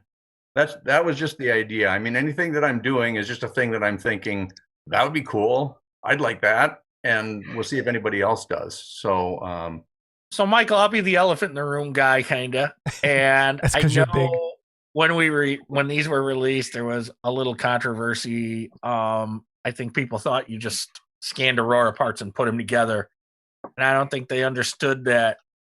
And maybe and I know you'd explained it to me at one point, but you're basically kind of just getting the shape, really, aren't you? I mean, and you're adding the details, and a lot of these details aren't even in the kit. Right. So, the idea is to kind of hyper detail and hyper modernize, right? So when I was doing the photography of my kits and doing the lighting and the atmospheric photography, one of the things that I've been trying to do with my life in general is downsize. And I thought, well, at some point I'm going to get rid of these kits. At some point I'm going to sell them to a good home. Not yet. Not yet. Sure you are. And so what I was trying to do was do a photo documentary of my kits, so I'd have digital versions of them to kind of look at. And at the time, I came upon this tool that was an online photogrammetry tool. And what that means is essentially you take a picture of something from however many angles as you want, you process it, and you get a 3D model. Well, everybody talks about how great that is, but what you basically do is get a fuzzy lump that resembles, you know, the model that you were having. So the first Frankenstein that I did, I took like you would normally do for a sculpture, you know, left, right, center, back, top, bottom, and get all those proportions and put those in the background of the sculpting. And that's called photo reference while you're sculpting. That's the thing. But I kind of started to, on the creature, I should dig up a picture of it, because really it's kind of a fuzzy lump, right? That I could grab and get those proportions of the model. But then, so I've got a fuzzy lump that looks like the creature, and I know that right away that it's going to kind of match what's going on. I start sculpting on that. That said, each one of these things is a little bit hyper detailed and a little bit different even than the original Aurora. And it's kind of funny that people haven't really pointed out these things. The gills on the creature are just a little, because I'm kind of sculpting in my mind's eye. What do I want? What do I think is cool if I'd have been the guy that was working on this? It needs to evoke Aurora, but it doesn't have to be exactly Aurora. Well, and I'm looking at the creature right now, the black and white photo on Todd's website. And I'm noticing the head, and maybe it does on the original. I've never stared at it that long. Looks more like the box art. Okay. It looks interesting. Kind of more like the box art does than you think. You know, that the original sculpt did. But, the mummy, his face on the tribute is much leaner. You know, he's got much more sunken in, and I kind of even more Karloffed him a little bit, right? Just to make it's enough that you know it's the Aurora mummy, because there's distinctive things about that, but kind of brought it into a more, what if there was a garage kit sculptor doing it? So that's the idea. It's a mix of a tribute, and it's a mix of my mind's eye of some sort of perfect Aurora figure that never existed, if that makes any sense. Yeah, it does. It really does. I like them. I like them. I liked them since the first one, and they've gotten better. I know I bought 2 for me at Wonderfest, the Creature and the Phantom. So I do like them. The controversies, you know, I stay away from that now. I'm a kinder, gentler me. But these are, you know, like I said, it's not just an exact scan and here it is. This is like you just said, it's a lot of work. It's a blob. And anyone that has seen Photoshop, or not Photoshop, I'm sorry, ZBrush, and Tony Cipriano had that first class. I don't know if either of you guys watched that, but you know, Tony actually puts the reference photos behind his stuff. Right. That all shows how you can take and get the shape, you know. And so what you've kind of done is skip that section and said, okay, here is the shape, and I'll go from there.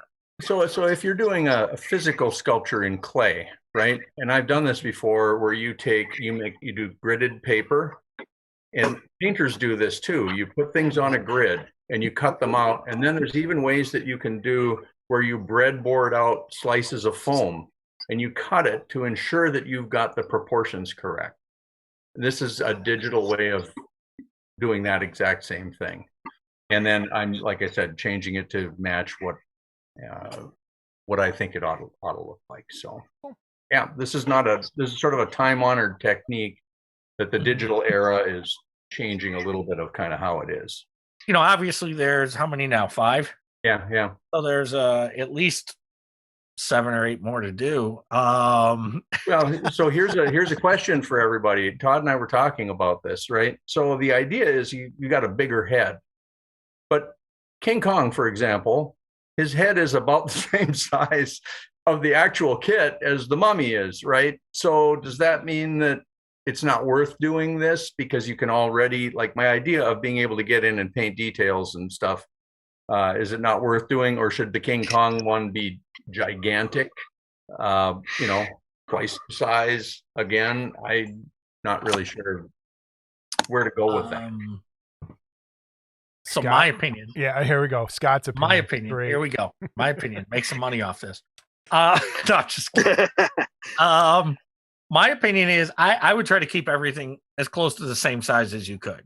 Now, maybe if for kind of nostalgia's sake, if you wanted to make the King Kong and the Godzilla a little bigger than the rest of them, but I don't know that I'd go crazy. You know, I mean, they just wouldn't look right on the shelf next to them. Right. And you've got a nice product here at a decent price. And, you know, I hate to say it. I'm going to get some flack over this. Garage kit guys are cheap. Okay. They are. And this is a nice price on these. And you cross over into the Aurora guys. Okay. So you have that as well. So I think as close to keeping them all uniform as you can. Yeah. Yeah. And that's just my opinion. You know, there may be, trust me, with everyone, there's going to be people that say, make them life size, and who knows? Like Todd says, before you even get the next one out, you're going to get 100 suggestions on what you should do afterwards. And that was Jason's first question today. He's like, hey, guys, welcome to the show. What's next? Well, that's because he's a bastard. That's why. I am a bastard. Yeah. But, so my opinion, I like them all on that same scale, you know. Yeah, if they're going to look out of scale, sure they are. That's not the purpose of these. To me, the purpose of these is, you know, what they are. And, you know, I mean, let's face it. If you go back to the kits themselves, Godzilla was the same size as Frankenstein. So it's true. Yeah. You know. But, you know, Escape Hatch, and you're looking at the website right now. Again, props to Todd's web guy, Harry, because Escape Hatch, what Todd's doing there with the products that he already had, the look and feel of the website, I just feel like that stuff just plops in there exactly perfectly. That was the thing that and we've talked about this, Todd, but you know, you've really exceeded my expectations in terms of how you're presenting it. I think Escape Hatch is turning into a place where you're going to find this kind of stuff. So I'm super happy with how that stuff is looking and how it's going. You know, I got into this to sculpt and to create and do things more than I did to be a shipping and receiving department, right? So super happy with them being. I am too. So. I love the sets. Now that you have the Mummy, you have all these little dual sets going, you know. Now you got the Mummy, so now you gotta like do that math equation in and get about 80 more. Yeah, I wasn't going to ask Harry to do that just yet.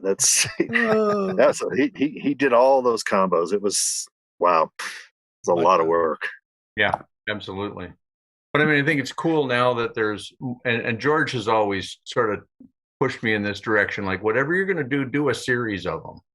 Mm-hmm. Whatever your topic is, because then people start to collect. And in this case, let's say there's a mummy person that says, oh, that's a cool mummy thing. And then they go, oh, there's a phantom too. Yeah, I got to have that. So releasing a new one tends to make people more interested in the older ones as well, because they didn't. And that goes back to that bastard Worthling with his creature box art kit. And I only had one of those. I had the Bride because I thought the Bride was really cool. Yeah. And then when he comes out with the creature and he's going to do the rest of them, and I'm like, now I got to buy them all. So here I am going back and buying them all. So you're exactly right. I mean, the collector mentality just kicks in and yep, it's a series. Got to have them all. Yeah. Todd, you sent us something else. Speaking of cool stuff from Escape Hatch, you sent us this to give away. We're going to talk for a second about Tony Cipriano's project. Tony's got this incredible backlog of sculptures that he started over the years. Yeah. Oh my God. I mean, it's got to be in the hundreds. Yeah. 4 of them are his interpretations of the monster scenes. You know, Aurora's infamous monster scenes series from the mid 1970s. I won't get too much into their background, but Tony has his own versions of the Frankenstein monster, which I'm now producing. Vampirella, the victim, or Dr. Deadly's daughter, whatever you want to call her, and Dr. Deadly himself.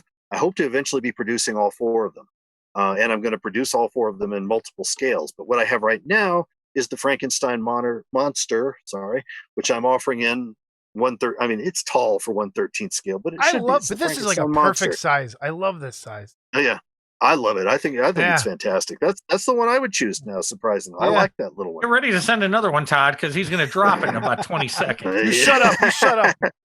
Is that like 1/10 scale, kind of 1/12, 1/10? I'm calling it 1/13, which is what the monster scenes were. They were 1/13, but like I say, it's a tall 1/13, which again it should be. The actual monster scenes Frankenstein was puny. I mean, it's itty bitty.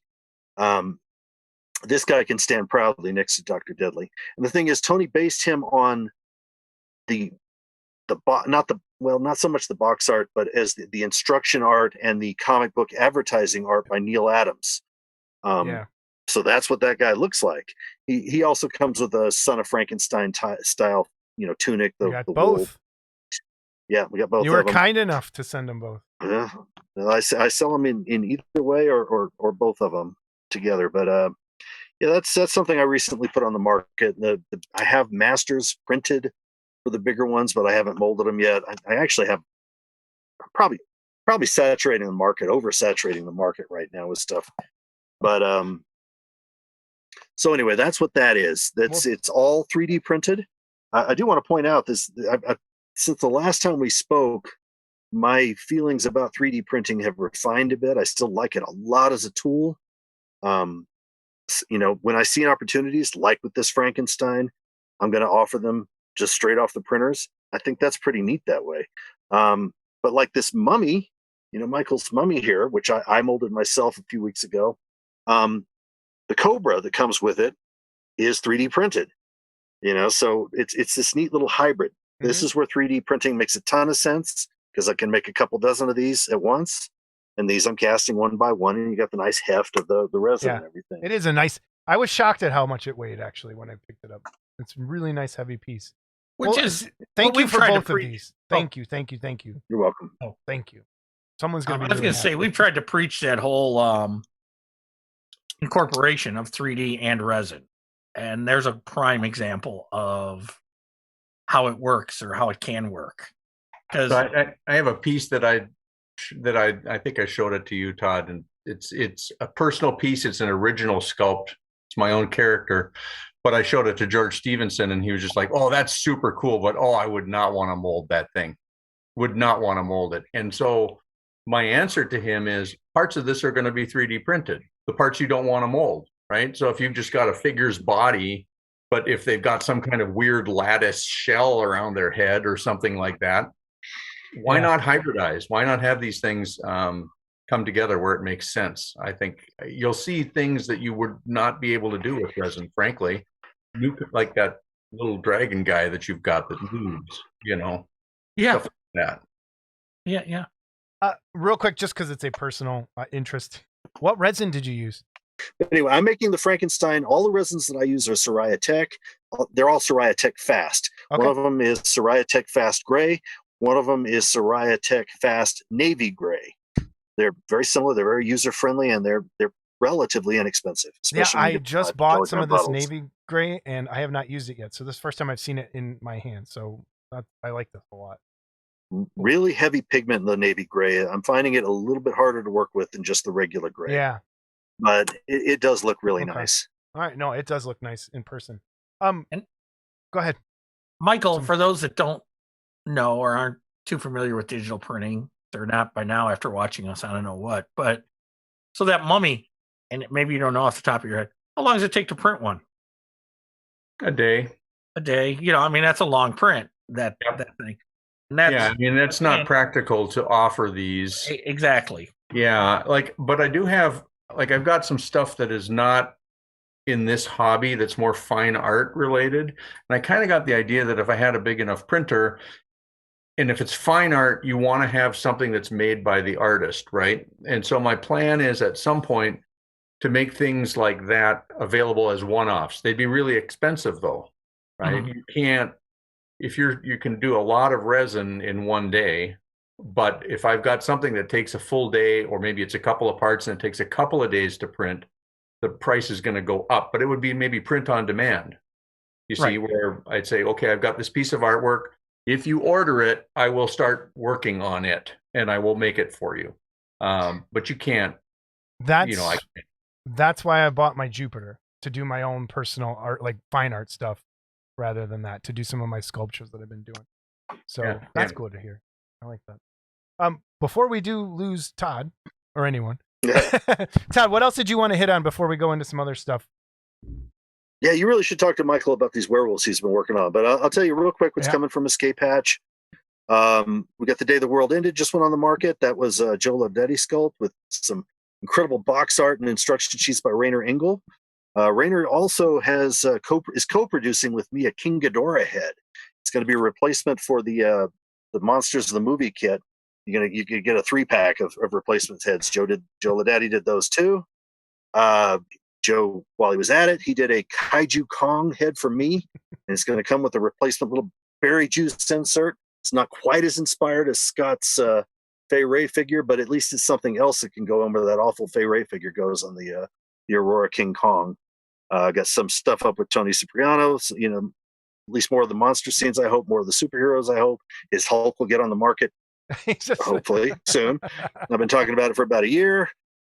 I got projects in the work with Michael, with Joe Simon, with Troy McDevitt, Jasper Anderson, and Rob Madison. Rob Madison, by the way, just in case I don't get the photo, I'm going to show this print. He sculpted Batfink. This is so much fun. It's the stupidest thing. I love it. Oh man. I'll sell him in 2 parts, and I haven't quite decided. He's going to be a real challenge to mold. I might just offer him off the printer, and certainly some of the parts. So that's what's up with me. Let's stay on Rob Madison for a second. Michael, you've been working on something for him too, right? Yeah, and that's with Todd as well. And that's I'm going to forget the names of the people who sculpted, but Rob's got an Octoman sculpt. Mm-hmm. If you remember Rick Baker's first Octoman, who doesn't love that thing?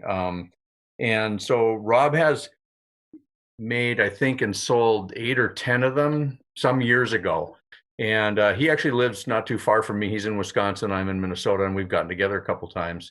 And he brought his Octoman sculpt and said, "Hey, can we do kind of a digitize and resurrect this as a kit, because this is the only one he has."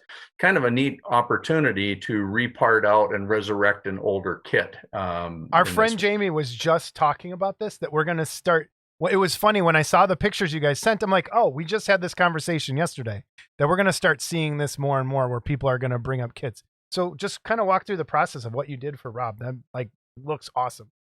Well, in the case of Rob, I've got you got pictures of it, right? Mm-hmm. So essentially, he has a buildup that's painted, and he didn't want to smash it into pieces in order to remold the whole thing. So again, we did the quick scan and the quick cleanup, and then I kind of resculpted the detail into it, cleaned it all up. I'm parting it up, and then I'm going to send those files to Todd, and Todd's going to print and then do molding and casting, and the kit will be resurrected and available again in a slightly different form, right? Because the details are going to be a little bit different, but the essential form of the thing is going to be intact to what that original kit was. So it's been kind of a fun thing to work on with these guys as well. So you can totally the detail. I think this is going to be. But I mean, if you look at, I've got the Rick Baker Metamorphosis book, right? Yeah. And the stories of making that thing. So when I went to detail this and to resculpt it, essentially, to be honest, I said to Rob, I'm going to really make it craptacular. I'm going to I'm not going to hyper detail this as though Octoman was a real living thing. Yeah. I'm going to make it look like Rick Baker glued a bunch of plastic sheets on some foam, because that's what it is. That's right? Great. I think more of that is what's needed. I want to, you never see the zippers on the Godzilla suit or on Ultraman's back. No one will ever sculpt how he got, how it goes on there. And I think more of that is a great idea. What you just said. I'm gonna have to talk to Rob. Maybe I should add the zippers in the back of the suit.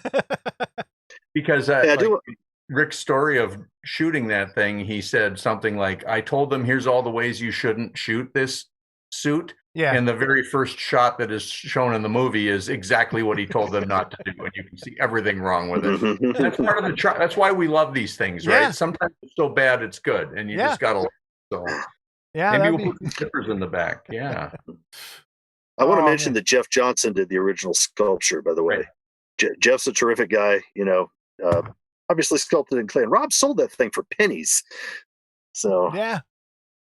Rob, Rob- what a bastard that guy is, huh? Nobody He's a likes son that of a guy. bitch. He's a he is a real I joy love of the that hobby guy. We love Yeah. him. We He's love just him. here having fun with it. I should mention that not only is this Rob's kit and he asked me to do this, but that Jeff is also aware of what's going on. So everybody's in the loop on this thing. It's not like anybody's going to pop up and say, "Oh, you're reissuing my work." And Right. this is one of those cases where everybody's on the same page, and it's about bringing. perfect. So So- Rob has a one of my King Kong kits. It's 18 inches tall. It's huge. Okay. And I talked to him. I said, "Man, we should have Mike scan that." And because it would free me up. One of the things about that kit, and again, it goes back to what Todd says, everyone's got an idea. And one of the things about my kit was it's too big. It's too big. Now, if I would have made it smaller, of course it would have been, well, you should have made it studio scale. You should have made it studio scale. So this offers a guy like me the opportunity to say, "Hey, Mike, will you scan this? Let's clean it up." And it gives me the opportunity to either print them smaller, gives me the opportunity to, offer STLs if I choose to do it that way, and sell STLs. Well, I think So there's a lot of things that can be done with it. This is a good point, and this has got to do with the ethics of the hobby and with looking at new technology as a way to come up with new things to do that are not necessarily evil, right? Right. And this is a case where, I'd be happy to help you out with that. That sounds like a lot of fun, and these tools can be wielded for good. That's the kind of a thing. Mhm. And a lot of people have told me, "I love your King Kong, but it's so big." Okay, well, here's a smaller version. Is it going to be an exact copy?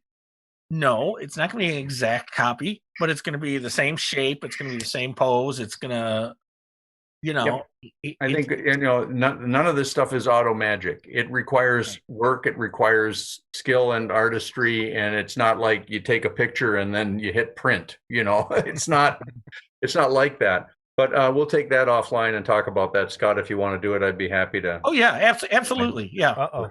Yeah. Oh no. no. We've birthed a new project. Oh no. Oh no, Rob and I have talked about it. So Okay. that project's kind of been in the test tube for a while. Okay. So, but the guy's been in Arizona the whole time, so he hasn't been in Minnesota for a while. So You can't It's make the okay. detail better than the one I own, so I won't be mad. whatever, get over It it. can't look better than the one I. Well, it's not going to be as big as the one you own. Look at it that Okay, way. we'll do that. All right, perfect. What else before we go? What do you want to hit on? Werewolves. Werewolves. That's right. You got to talk about the werewolves. Werewolves. So, Dog Soldiers is one of the best werewolf movies ever. Ever. Yep. And when I saw this pop up, I was like, oh man. So talk to me about the Dog Soldiers kit that you're working on. Okay, this is Michael. not, thanks to Todd, because this is about Escape Hatch, but this has got nothing much to do with Escape Hatch, except that he's been hearing me go through the pain and suffering of doing it. This is a fellow named Tito Ramos, and he's got a thing called AR Studios, and he's interested in creating some werewolf models. And another guy, Anthony from Hormiga Enterprises. So these guys are collaborating to release a series of werewolves. And Tito found me through George Stevenson. So I've been digitally sculpting Dog Soldiers and kind of getting myself in trouble because he said, I want a werewolf sculpt. And I said, well, the movies, the reason it's cool is there's multiple werewolves. So suddenly we're doing werewolves and they're fighting soldiers. So wouldn't it be cool if there was a soldier and a wall and And then somehow or another, I didn't listen closely enough. And I've been doing this for a long time. So you'd think I would understand how to bid projects and how to do this, but he wanted that in 1/5 scale. So as I'm working digitally. And so it's like, there's this little diorama. And then I started printing the pieces out, and I'm like, whoa, the thing is 16 inches tall. Speaking, I don't know, how tall is your King Kong? Like 18? And He's 18. Yeah, he's 18. So, so this is a massive piece. It's a diorama with 3 figures, and it took me over a month to 3D print the parts. A full month of printing to make this thing happen. If you wonder why there aren't that many kits like this, it's because they are massive undertaking. I'm really proud of how it turned out.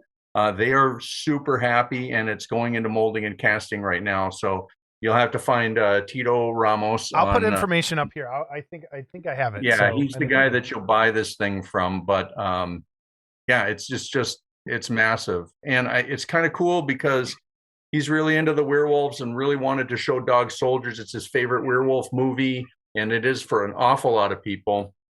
And again, I'm sort of bringing my own little Aurora brain. Well, there has to be a little story here. The kit has to kind of have something going on, not just the figure standing there. It's a moment in time. So anyway, you show the pictures of it, and like I said, it has been a real battle to get this huge kit out the door. But I'm proud of it. I'm happy. He's happy, and it's pretty cool. So it is. That's it is actually. I'm looking at it and going, that is really cool. So. And when you talk about Aurora elements, the first thing I look at is the base and the floor, and I'm like Dr. Jekyll and Mr. Hyde, because there's a little of that. It's got a little of that, and I broke some Aurora rules. Scott McKillop and I have this little sort of list of things that Aurora kits can do and things that they can't do, and that's another topic for another. But just analyzing what makes an Aurora kit look like an Aurora kit, how they're proportioned, how they're posed, how much detail is in there. There's certain things that you just don't want to do. And the giant wall in the background being bigger than the figures is something that if I was going to do an Aurora kit, I wouldn't make the wall that big. Because you want to have that head of the figure kind of be the focal point at the top of the diorama, unless you're a forgotten prisoner, you're forgotten then. So they forgot their rules when they did the Forgotten Prisoner. That's the only one that isn't. And then of course the witch and the bride are a little bit more like a diorama, right? But all your classic figures are that way. But yeah, I wanted to tell a little story, and I got myself in trouble because I just kept suggesting things, and of course he's going to go, yeah, same price, right? Same price, and I go, okay, because I'm too excited. Oh my! All right. Well, Todd, anything you got secret that you want to hint at, or anything coming up? No, anything? Sneak peeks? I don't have any sneak peeks. The main thing I can actually say, the thing I'm trying to figure this out with Joe Simon exactly how I'm wondering about Kickstarter, and whether I want to try it, because we are going to do the replacement. We're not going to do a replacement set for the guillotine. Cult TV man, Steve Iverson is about to reissue the Aurora guillotine for the Polar Lights molds through his Doll and Hobby Georgia, banner, his new company. We're gonna do the French soldiers, cutting the guy's head off. So that's going to be 3 figures. That's going to be a pretty ambitious project. So I'm trying to figure out exactly how to get that rolling. You know what I'd like to get is a Jason Walker head to put on the guillotine, so that I could just sit here and let that string go and cut his head off daily. Okay. Every time he says something I don't like. I think obviously this is a guaranteed moneymaker, because after the Fay Ray thing, after the Fay Ray, how could that go wrong? Who doesn't? Yeah, everyone cutting my head off. All right, I think just from doing this video tonight and him moving his head left and right, I have enough data that I could probably. I'm in. I'm all in. Well, there I'm all in. The check's in the mail. There you go. So, let my Polish backhead. Okay, how does everybody get a hold of everybody? Michael, contact info. Where do people find you if they want to hire you for anything or reach out and get anything done? I'm on Facebook. I've got an email I can give to you if folks want to email me. Most of the model kit folks these days are all hanging out on Facebook, so that seems to be where things are at. I was going to go and actually advertise on the Clubhouse at one point, but I've only posted on there like 3 times. And so the rules are, I can't, even though I've been going there for 15 years, I can't do anything because I wasn't a participant. So Yeah. find me on Facebook, or you know what, contact Todd, and because our, what we're doing together is really working, and Cool. there might be things that we want to continue to do together. So Escape Hatch is kind of the place to be these days. Todd, give us that website again and any other contact info you want to give out. Well, it's easy. It's just escapehatchhobbies.com is my website. Spelled just the way it's supposed to. And Escape Hatch Hobbies also has a Facebook page. You can find me in all these groups. You can find me on the Clubhouse. Just Todd Powell. Often Todd P. It's always me. Excellent. And I'll put all that information down below for everybody. So if you want to just link on over, we'll be there. Thanks, guys, for joining us. This has been fantastic. Can't wait to see everything you got coming out. Looks amazing. So thanks, guys. Thank you. Thanks, guys, and thanks for the donations, Todd.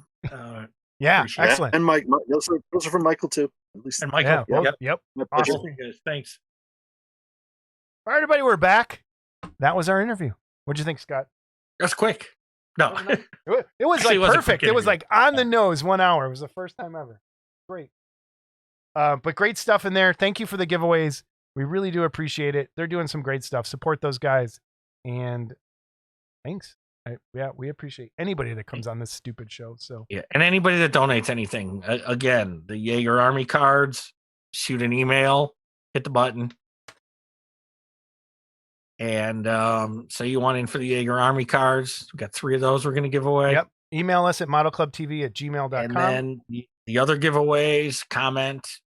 And, which ones you want. Which ones you want. And don't forget that thumbs up button. That helps. Please subscribe. Subscribing helps. Like, comment. Watching the whole episode helps. Now, Just go. If you don't even want to watch it, just let turn it play it on and leave. Mute it and That'd let be it great. roll. Okay. Although we've met our hours, we're good. We have just we? need subscribers, man. Like we need subscribers now. Okay. Which tell your friends and family. I your think there's parents, only 500 people in this hobby anyway. So you 2 girls, you on the beach. Yeah. Subscribe. All right. We have 2 emails. We have no voicemails, but here's the voicemail number. That didn't work. That was weird. 708-816-4299 is the voicemail. If you'd like to leave us a voicemail, we don't get many of those, which I thought for sure we would get a lot. We don't. But 708-816-4290. Bruce, call in. Threaten Scott's life. Yeah. You and Peter Jackson, come on over. You can beat me. You can beat me up. I'll let you stay in my house. You might want to make friends with Peter Jackson. That's all I'm saying. I don't dislike the man. I know, but I'm just saying I don't know that I could have him in my house if his discussions are longer than his movies. I'd probably fall asleep. Which brings me to Phil Kupka's email. Phil sent this in. Wait, let me start over. No, I did not fall asleep during this long episode, despite the fact that the content was, for the most part, centered around 3D sculpting and printing. Eric was quite the entertaining and informative guest. Since this old guy isn't into the 3D printing scene, I don't have much to talk about. But, Scott, I have to agree with you on the Marathon Let It Be documentary. I watched the first segment on Christmas Day with my daughter, who is my second-generation Beatles fan. Her dad raised her right. And that was enough for me. I never watched the rest of the Snooze Fest, though I am a huge Beatles fan. I would have preferred they show just the rooftop concert, and that's it. The rest was boring. That's it, except some attached photos. So he's got a bunch of kits in the gallery. So he agreed with you. There's other people online completely disagreed with you. So and I did email Phil and told him that you could just get away with watching the 3rd one. And like I said in the last episode, they do show the whole rooftop concert and then the other cameras at the same time. Like, so you saw what was going on while they were performing. So it was, it's just like the King Kong movie. It was like the last 10 minutes were great. The end of probably the last hour of the documentary was really good. Okay. And I'm not saying the documentary was horrible. I'm saying it was too fucking long. But I think if you're a Beatles fan, I'm a Beatles fan. It was Oh, yeah, too I guess. long. Maybe you're not a good enough. The Beatles fucking fan. documentary was longer than they were together. Okay, Jesus Christ. All right, our next email is from Chuck Homolka. Just wanted to say you guys did another fantastic episode. Keep up the great work. Saw that this new Yeamer model kit is coming out. They say it is 12 inches tall, and this is the picture is here. It's one of those. It's a collaboration. I don't know if it's a pre-paint model kit where they're putting. No, it. I think it's a vinyl kit, actually. A vinyl pre-paint like plugged I don't even together. know if it's pre-painted. Is it not painted? I don't know for Okay, sure. so we're gonna have to check these out because I know X Plus put a bunch of these Harryhausen tribute pieces out, and some of them are really expensive and really kind of cool looking. So check it out if anyone. I think it's Star Toys. I have to look at the picture up closer. Yeah, Star Toys. Star Toys with X Plus and Kotobayuka. I think is that how you say it? Kodabakaya. So with the three of them kind of collabing together to make these, and there's some great stuff. The second part of this email. Besides that, I had a question for Scott. I know Wonderfest is in a bit in the future, but plans are starting to be made. This year, I might be having Brian Clark carpool with me. What should I do to prepare myself for this trip? Cheers, Chuck. Scott, what should he do? Well, I'd start out with shock absorbers. Okay. I would start out with shock absorbers. Okay. Then the second thing would probably be earplugs. Because if you had to listen to him droll on trying to be funny, okay, you would probably want to drive yourself off the road and commit suicide. So, matter of fact, take the suicide hotline number with you, because after about an hour in the car with him, you're going to start to seriously think about it. The shock absorbers for sure. I'm probably thinking he's kind of funky too. So I'd maybe bring some Febreze or something and go from there. And don't turn your back if you're sharing a room with him. Don't turn your back. That's all I'm saying. I mean, if you want to, that's your business. But because lately he has been sending me some disturbing messages about his endowment, which I highly doubt. But let's see how that goes. But yeah, so that's a little creepy. Good luck. If it's a money issue, you need some money to fly, $100 or something. I'll save you. I'll send you the fucking money to fly. If you can get out of this, good luck. Because yeah, I don't know what to say. Okay, there you go. How about that, Clark? How's your basketball team now? You got a lot of catching up to do. Okay. That's episode 39, everyone. We'll see you soon. Take care.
No, I'm All not. right, you ready? No, I gotta scratch my back.